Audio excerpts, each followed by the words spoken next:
Láganos reza mi hermana, láganos la antapara.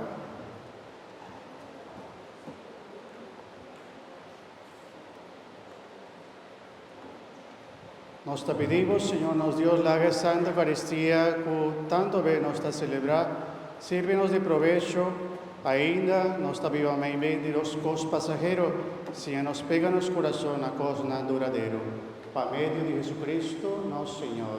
Amén. Y algún romano está celebrando su cumpleaños, ven delante, aniversario, no. La mucha joven ven delante, para el principio bendición de Advent. Tiempo está acercando también para examen, ¿no?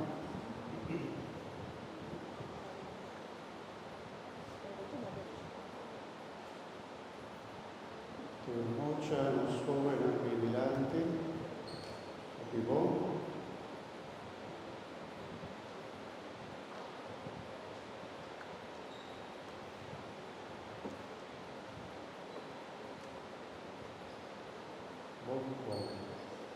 Tata amoroso, misericordioso, a turbo, mucha na joven aquí presente, por el tiempo comunidad que nos está pidiendo vos sende en el corazón esperanza, una esperanza que no te cambia, una esperanza que te queda firme y fuerte en el corazón, pues este momento en el difícil que te bate el corazón de joven, a mucha aquí, Señor, a vos fortificana con fe, con esperanza y durante siempre ánimo fuerte para seguir adelante, crece en amor, esperanza.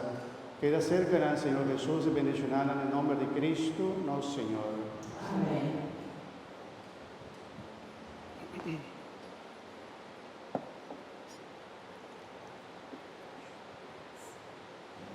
Bendición, Señor, bendición, Señor, bendición, bendición,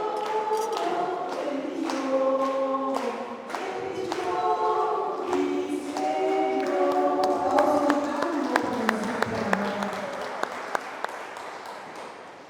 Y romana, Señor sea con vos.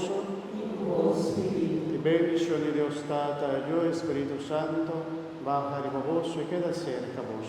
Amén. Compañía de la Virgen María, vos va en paz. Gracias a Dios. Hermano, un feliz comienzo de Advento, con fuerza, alegría, reina de vos en corazón.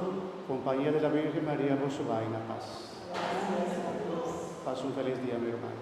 Adiós.